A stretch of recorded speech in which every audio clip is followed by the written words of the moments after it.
Hello everyone, I am Sunita Yadav, your science teacher. In today's class, we discussed chapter number 8, cell structure and function. In previous class, almost we completed our chapter. In today's class, we discuss all question answers, chapter number 8. Question number 1, indicate whether the following statement true or false. हमें इसमें बताना है कि कौन सी statements जो हैं वो true होती हैं, कि true है या false है. First one is unicellular organism have one cell body. जो यूनिसेलुलर ऑर्गेनिज्म होते हैं उनकी पूरी बॉडी वन सेल होती है. Yes, answer is true. Example is amoeba. Amoeba जो होते हैं यूनिसेलुलर ऑर्गेनिज्म का एग्जाम्पल है और उनकी पूरी बॉडी एक सिंगल सेल से वन सेल से बनी हुई होती है ना. Second one is muscle cells are branch. जो मसल सेल होती है वो ब्रांच होती है. Answer is false. ब्रांच कौन सी होती है बेटा? Neuron cells. न्यूरॉन सेल्स कौन सी थी? जो ट्रांसफर कर रही थी इंफॉर्मेशन को organ to brain and brain to organs. तो that's why our answer is false. The basic living unit of an organism is an organ. जो हमारे ऑर्गेनिज्म की सबसे बेसिक लिविंग यूनिट होती है वो ऑर्गन होती है. No, it's answer is false because the basic unit is cell. जो हमारी बॉडी की जो बेसिक यूनिट होती है वो क्या होती है बेटा? सेल होती है. Next one is amoeba has irregular shape. Amoeba की शेप इररेगुलर होती है. Yes, our answer is right. Amoeba की शेप इररेगुलर होती है क्योंकि उसके अंदर स्यूडोपोडिया बनते रहते हैं, अपीयर होते हैं और डिसअपीयर होते रहते हैं. दैट्स व्हाई अमीबा अपनी शेप और साइज को क्या करता रहता है? चेंज करता रहता है. नेक्स्ट क्वेश्चन है make a sketch to human nerve cell. What the function of nerve cell perform.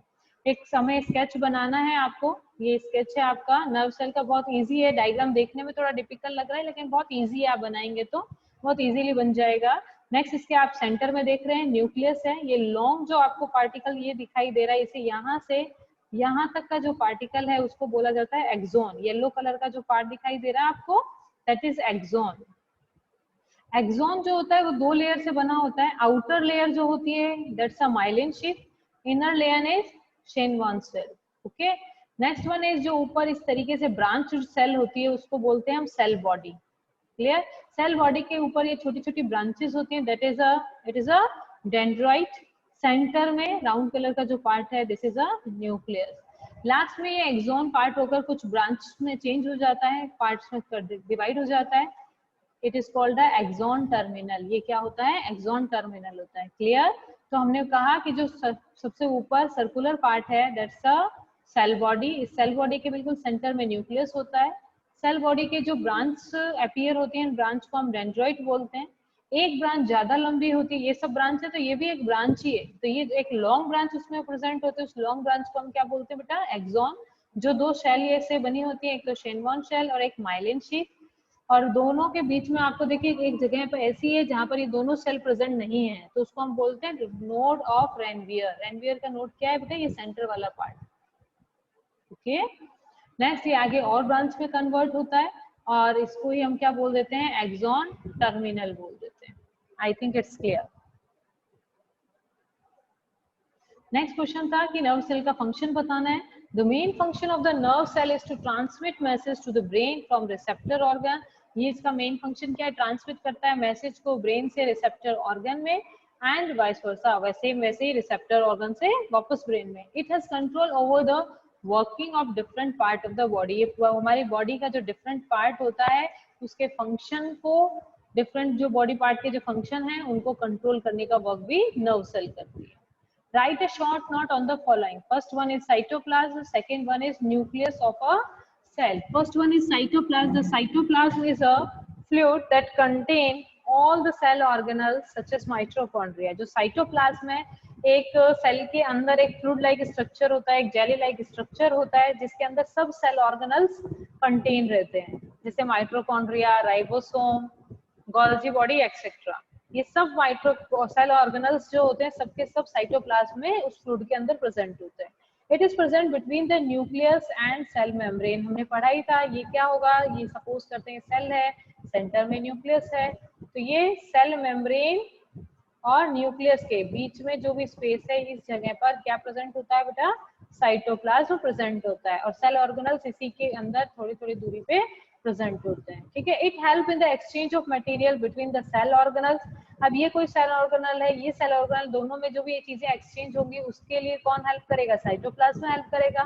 It is made up of 80% of water. तो ये साइटोप्लाज्म है 80% उसके अंदर वाटर ही होता है। इज यूजुअली क्लियर और कलरलेस, ये क्लियर होता है और कलर लेस होता है, इसके अंदर किसी भी तरीके का कलर प्रेजेंट नहीं होता है। आई think it's clear. The nucleus, second one is the nucleus of a cell. Nucleus of a cell. The nucleus is a double layered membrane. जो nucleus होता है उस पे कौन सी membrane होती है बेटा? Double layer membrane होती है। Cell organelle present in eukaryotic cell.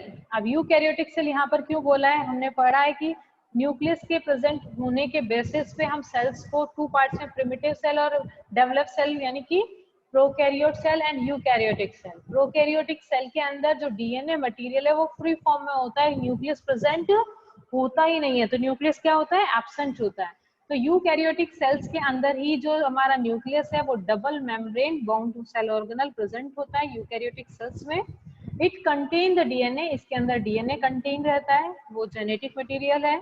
It is command centre of the cell. मैंने आपको जब न्यूक्लियस बताया था तब आपको बताया था कि जो ये न्यूक्लियस है पूरी सेल के ऊपर कमांड करके रखता है, ठीक है। सेल जो भी फंक्शन करती है उसको कंट्रोल करके रखता है।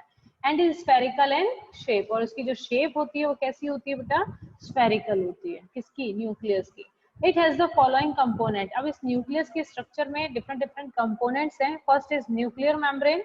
ये जो आपको डबल लेयर साइड में स्ट्रक्चर दिखाई दे रही है, this is a nuclear membrane, okay. Nucleolus एक स्फेरिकल पार्ट जो आपको यहाँ पर दिखाई दे रहा है, this is a blue colour का, this is a nucleolus. Next chromosomes, यहाँ पर रेड कलर से जो जेनेटिक मटेरियल है ये क्रोमोसोम होते हैं, लेकिन जब सेल डिवीजन नहीं होता है तो इस नेट लाइक स्ट्रक्चर की फॉर्म में होते हैं जिसे हम क्रोमेटिन बोलते हैं। जब सेल डिवीजन होता है तब ये अपनी एक्चुअल क्रोमोसोम की जो शेप होती है उस पोजीशन पे दिखाई देते हैं, that is the chromosome shape. This is the chromosome shape, clear.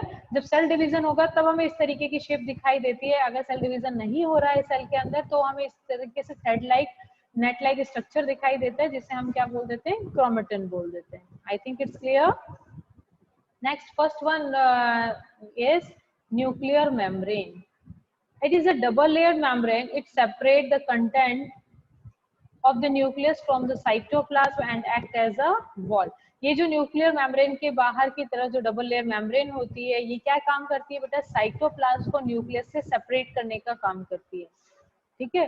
It has pores that allow the transfer of certain substance in and out of the cell.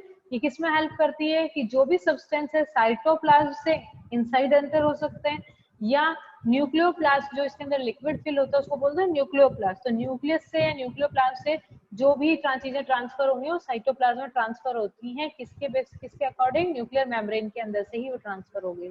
तो वो अलाउ करती है कुछ सब्सटेंसेस को अपने अंदर से पास आउट होने के लिए। Next one is nucleolus. It is a small dense and spherical body. ये छोटी सी एक डेंस और स्फेरिकल बॉडी होती है, राउंड शेप की होती है। जैसे हमने पढ़ा सेल के ऊपर एक मेम्ब्रेन है कवर्ड किया हुआ सेल मेम्ब्रेन, न्यूक्लियस के ऊपर एक मेम्ब्रेन था जिसको हम कह रहे हैं न्यूक्लियर मेम्ब्रेन। लेकिन जो आपकी न्यूक्लियोलस है इसके ऊपर कोई भी मेम्ब्रेन प्रेजेंट नहीं होती, is not bound by any membrane, किसी भी मेम्ब्रेन से बाउंड नहीं होती है, ठीक है। Next third one is chromosome. They are thread like structure, they are thread-like structure that carry genes, all the necessary information required for the transfer of characteristics from the parents to the offspring are stored in the gene. देखिए chromosome first हमने read किया था, एक thread like structure है ना, और उस thread like structure के ऊपर क्या प्रेजेंट होते हैं? जीन्स प्रेजेंट होते हैं, क्लियर है। और ये जो जीन है या क्रोमोसोम जो है पेरेंट्स के कैरेक्टर्स को ऑफ स्प्रिंग में यानी कि उनकी जो नेक्स्ट जनरेशन है उसके अंदर उनके कैरेक्टर्स को जो ट्रांसफर होते हैं वो किसके थ्रू होते हैं बेटा?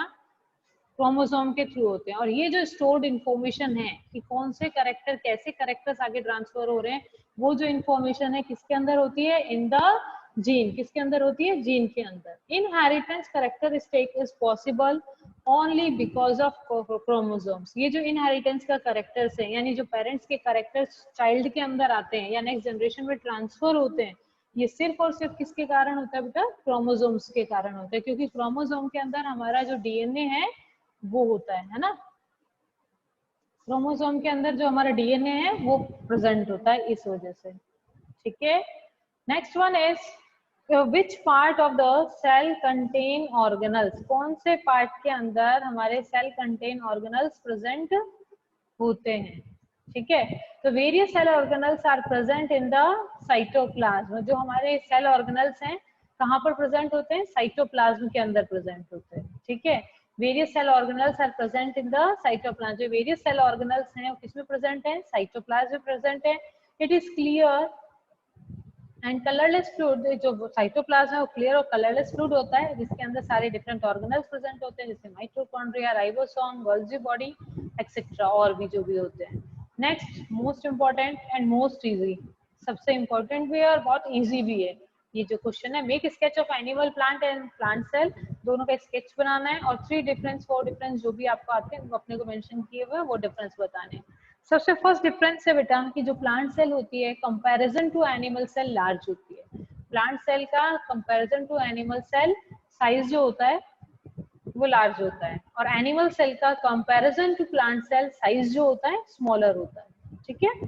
Second one is the cell wall is present, जो प्लांट सेल है उसके ऊपर सेल वॉल प्रेजेंट होती है, और जो एनिमल सेल है द सेल वॉल, आप देख रहे हैं इस पिक्चर में सेल वॉल क्या है? एब्सेंट है, सेल वॉल नहीं प्रेजेंट होती। Next one is vacuole are large, vacuole plant cell के अंदर बहुत लार्ज होती है एंड एनिमल सेल के अंदर या तो होगी नहीं और होगी तो बहुत छोटी छोटी सी स्मॉल साइज की प्रेजेंट होगी, तो vacuoles are small. Next plastid could be seen, जो प्लास्टिड है किसके अंदर प्रेजेंट होता है बेटा? प्लास्टिड्स प्रेजेंट होते हैं किसके अंदर? प्लांट सेल के अंदर, जैसे यहाँ पे अमाइलोप्लास्ट नाम दिया हुआ है, क्लोरोप्लास्ट नाम दिया हुआ है, तो ये सब क्या है? प्लास्टिड के एग्जांपल है जो प्लांट सेल में प्रेजेंट होते हैं। एनिमल सेल के अंदर यूग्लिना को छोड़कर plastid could not be seen in animal cells, जो एनिमल एक यूग्लिना एनिमल है, अपन सिंगल सेलुलर या यूनिसेलुलर एग्जांपल पढ़ते हैं यूनिसेलुलर ऑर्गेनिज्म में, उसके अंदर क्लोरोप्लास्टिड प्रेजेंट होता है, बाकी किसी भी एनिमल के अंदर प्लास्टिड प्रेजेंट नहीं होता है। और this is a animal cell plant cell structure and this is a animal cell structure. Plant cell के अंदर हम न्यूक्लियस बिल्कुल सेंटर में नहीं बनाते हैं, थोड़ा सा साइड में बनाते हैं क्योंकि सेंटर में एक लार्ज वैक्यूल प्रेजेंट होती है, लेकिन एनिमल सेल के बिल्कुल सेंटर के अंदर हम न्यूक्लियस बनाते हैं, ठीक है। Next one is, it is also important question, the difference between eukaryote and prokaryote. What is eukaryote and what is prokaryote? Prokaryote means क्या होता है बेटा? Primitive cell, है ना? Eukaryote means developed cell, ठीक है ना? तो eukaryote developed cell, ये primitive cell. Eukaryote cell जो होती हैं वो develop हुई हैं किससे? प्रोकैरियोट सेल से ही डेवलप हुए हैं। यूकैरियोट सेल प्रोकैरियोट से ही डेवलप हुए हैं। जब स्टार्टिंग में लाइफ स्टार्ट हुई थी तो सबसे पहले जो ऑर्गेनिज्म बने थे वो कैसे थे बेटा? प्रोकैरियोट्स थे, clear. Most of them are unicellular, जो आपके प्रोकैरियोट्स एनिमल्स होते हैं, ऑर्गेनिज्म होते हैं, मोस्टली दे आर यूनिसेलुलर, और eukaryotic most of them are multicellular, ये क्या होते हैं? मल्टीसेलुलर होते हैं। There is no nuclear membrane, so the nucleus is poorly defined. इसमें जो न्यूक्लियस होता है उस पे न्यूक्लियर मेम्ब्रेन एब्सेंट होती है, इसीलिए न्यूक्लियस पुअरली डिफाइन किया जा सकता है। हम ये नहीं कह सकते कि दिस इज अ न्यूक्लियस, इसके अंदर जो भी जेनेटिक मटेरियल होता है साइटोप्लाज्म के अंदर फ्रीली मूव होता है। Next this is there is a nuclear membrane, यहाँ पर न्यूक्लियर मेम्ब्रेन यूकैरियोटिक सेल के अंदर न्यूक्लियस के ऊपर न्यूक्लियर मेम्ब्रेन प्रेजेंट होती है, ठीक है। और so the nucleus is well defined, और न्यूक्लियस क्या होता है? बहुत अच्छे से डिफाइंड होता है, क्लियर दिखता है कि ये साइटोप्लाज्म है, उसके सेंटर में वेल डिफाइंड न्यूक्लियस प्रेजेंट होता है। Not all cell organelles are present, हाँ कुछ ऑर्गेनल्स प्रेजेंट होते हैं, जैसे राइबोसोम प्रेजेंट होता है, मीजोसोम्स प्रेजेंट होते हैं, लेकिन सबके सब ऑर्गेनल्स इसके अंदर प्रेजेंट नहीं होते। लेकिन जो यूकैरियोटिक सेल्स होते हैं उसके अंदर लगभग all the cell organelles are present, सभी सेल ऑर्गेनल्स उसमें प्रेजेंट होते हैं। नेक्स्ट न्यूक्लियोलस, जो हमने स्ट्रक्चर देखी थी किसके अंदर? न्यूक्लियस की स्ट्रक्चर के अंदर, ये स्फेरिकल बॉडी जो म्यूसिलस होती है ये प्रोकैरियोट के अंदर क्या होती है बेटा? एब्सेंट होती है, ठीक है। ये प्रोकैरियोट में क्या होती है? एब्सेंट, और यूकैरियोट में क्या होती है बेटा? Present, mucilage is present. Example prokaryote के example blue green algae and bacteria, Eukaryote, plant, animal cell and fungi, they are all are the example of eukaryote cell. Where are chromosome found in a cell? State their functions. जो chromosomes हैं वो कहाँ पर present होते हैं? तो chromosomes कहाँ present होंगे? Inside the nucleus. Chromosome are thread-like structure. Chromosome एक धागे के जैसे या thread-like structure होता है जो present in the nucleus. जो कहाँ पर present होते हैं? Nucleus के inside में present होते हैं और they carry genes. मैंने बताया था आपको कि ये हमारा क्रोमोसोम है, ठीक है, और इस क्रोमोसोम के ऊपर की तरफ यहाँ पर इस तरीके से जीन प्रेजेंट होते हैं, डिफरेंट डिफरेंट, और ये इन जीन्स के अंदर जो डिफरेंट कैरेक्टरिस्टिक नेक्स्ट ऑफस्प्रिंग में जानी है वो इंफॉर्मेशन स्टोर होती है, ठीक है। पूरे क्रोमोसोम पर इस तरीके से जीन प्रेजेंट होते हैं, ठीक है। तो हमारा जो क्रोमोसोम है वो कहाँ है? इनसाइड द न्यूक्लियस, और दैट कैरियर जीन्स, तो इसके ऊपर इस तरीके से कैरी होते हैं क्या? Jeans. all the necessary information required for the transfer of characteristic parents of the offspring stored in the gene. जितनी भी इंफॉर्मेशन होती है, जो भी कैरेक्टरिस्टिक पेरेंट्स है ऑफस्प्रिंग में ट्रांसफर होते हैं, उनकी सारी इंफॉर्मेशन किसके अंदर होती है बेटा? जीन के अंदर होती है, okay. Inheritance of characteristic possible only because of the chromosome. जो ये इनहेरिटेंस का कैरेक्टर है कि भाई ये जो कैरेक्टर्स हैं, ये जो स्टोर्ड इंफॉर्मेशन है नेक्स्ट जनरेशन में ट्रांसफर हो जाए, तो ये क्या होता है? सिर्फ और सिर्फ क्रोमोसोम के कारण होता है, ठीक है। Cells are basic structure unit of living organism. Explain. Cell जो है बेसिक स्ट्रक्चरल यूनिट है किसकी? लिविंग ऑर्गेनिज्म की, उसको एक्सप्लेन करना है, ठीक है। Various components of plant and animals are constituted by cells. जो various cells हैं वो क्या है बेटा? प्लांट और एनिमल सेल जो है इनका जो बेसिक चीज है, वो कंपोनेंट है, वो क्या है बेटा? एक सेल है, ठीक है। भले वो प्लांट हो, भले वो एनिमल हो। It is smallest unit of life and is capable of all living function. ये जो एक सेल है ये सबसे स्मॉलेस्ट यूनिट होती है, ये कैपेबल होती है जितने भी लिविंग फंक्शंस होते हैं वो सबके सबको कंप्लीट करने के लिए। There are building blocks of life. जैसे ये हमारी बिल्डिंग ब्लॉक्स ब्रिक जैसे फंक्शन करती है, वैसे ही हमारी लाइफ की बिल्डिंग ब्लॉक्स हैं।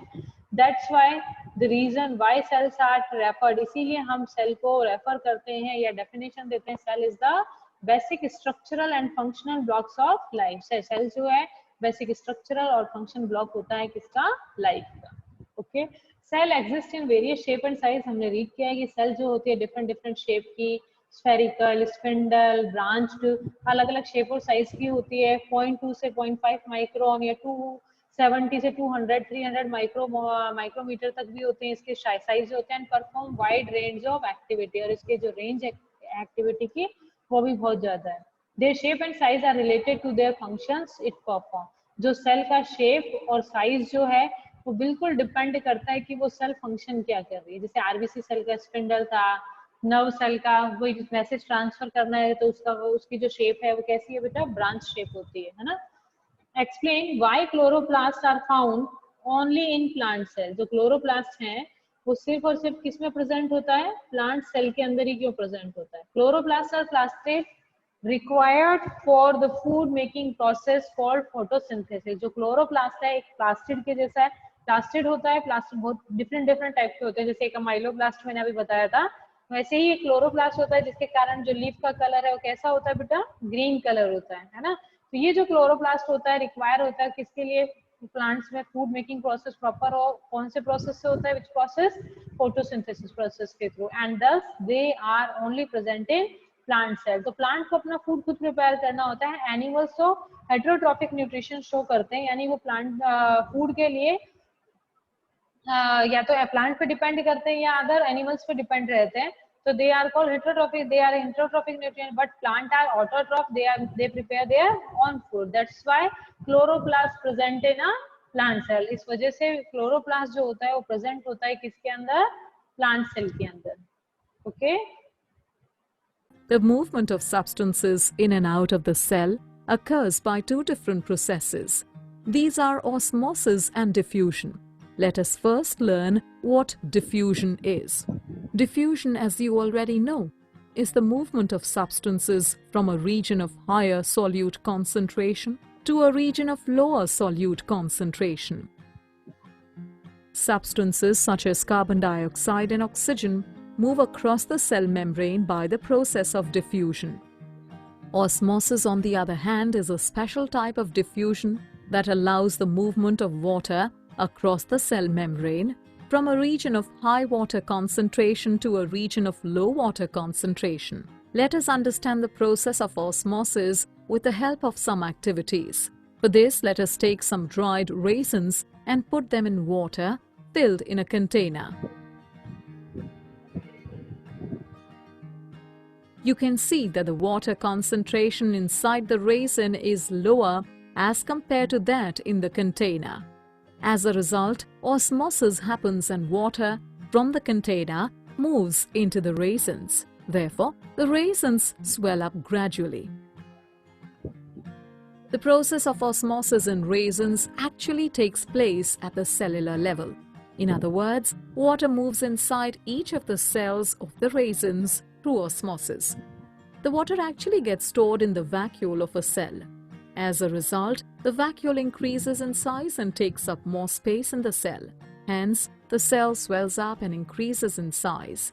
The increase in size of the cell results in the swelling of the raisins. Any solution in which the medium surrounding a cell has more water concentration than the cell is called a hypotonic solution. In such a solution, the water moves into the cell by osmosis. Now take the same swollen raisins and put them in a concentrated salt solution in a container. In this case, the water concentration inside the raisins is more than the salt solution. As a result, osmosis takes place and water from the raisins moves into the container. Therefore, the raisins gradually shrink. Here again, osmosis takes place at the cellular level. This means each of the cells of the raisin start losing water from its vacuole and gradually decreases in size. Besides, the cytoplasm starts shrinking along with the plasma membrane away from the cell wall. Such shrinking of the cytoplasm of a cell away from the cell wall is called plasmolysis. The plasmolysis, as you have seen, occurs when a cell is kept in a solution with lower concentration of water. The plasmolysis of cells results in the overall shrinking of the raisins. Any such solution in which the outside medium has a lower water concentration than the cell is called a hypertonic solution. In such a solution, the water moves outside the cell by osmosis. Let's recap. A cell membrane is the outermost covering of a cell made of lipids and proteins. A cell membrane allows the entry of only selective molecules inside the cell. A cell wall is the rigid covering of the plant cells present outside the cell membrane and is made of cellulose. The movement of substances across a cell takes place by diffusion and osmosis. Diffusion is the movement of substances from a region of high solute concentration to a region of lower solute concentration. Osmosis is a special type of diffusion that allows the movement of water across the cell membrane from a region of high water concentration to a region of low water concentration. Any solution in which the medium surrounding a cell has more water concentration than the cell is called a hypotonic solution. Any solution in which the outside medium has a lower water concentration than the cell is called a hypertonic solution. The shrinking of the cytoplasm of a cell away from the cell wall is called plasmolysis.